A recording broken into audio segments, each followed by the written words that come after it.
Where your treasure is, there will your heart be also. God has given us unlimited treasures in His Word. Every time we open it, we can discover a new treasure or admire an old one. What will we find today? Here's Carla Early with Treasure Hunt in the Word.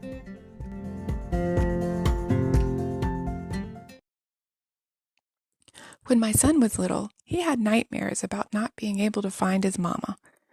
Of course, when he cried out, I would hurry in to comfort him, assuring him that he was safe in his own bed, and I was in the next room.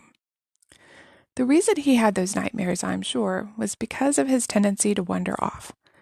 No matter where we went, if he wasn't securely buckled in his stroller, he'd just be gone.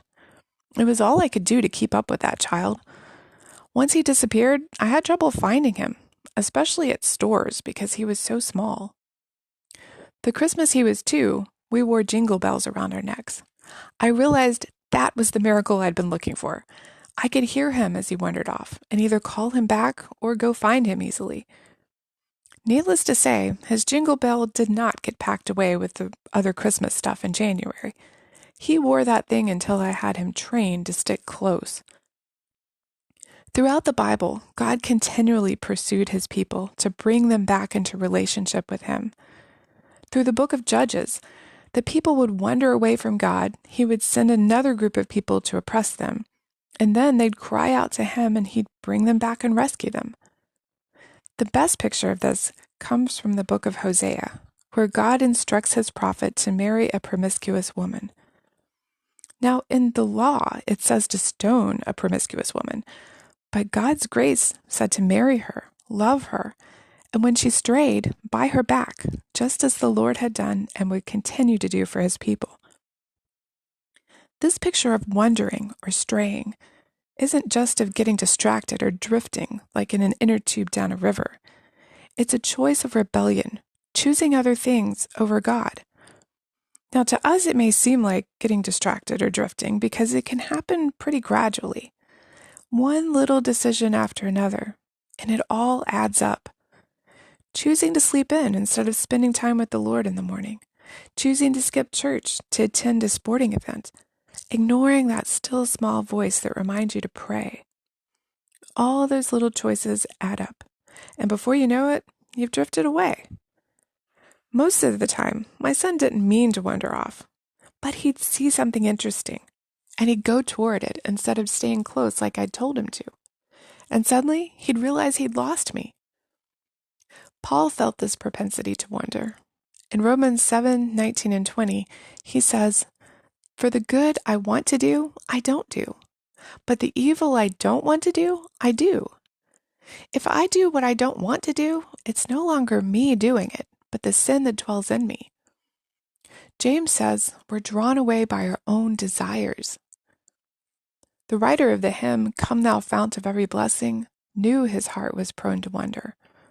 The last verse voices this. He says, "Oh, to grace, how great a debtor daily I'm constrained to be.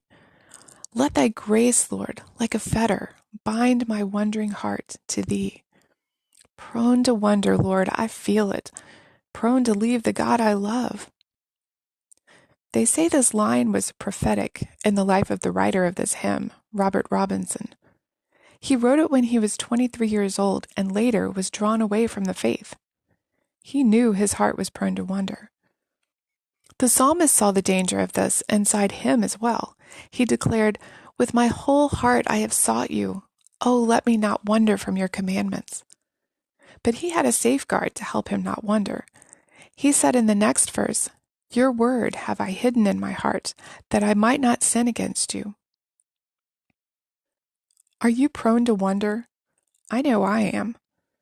How can we keep from straying from the Lord?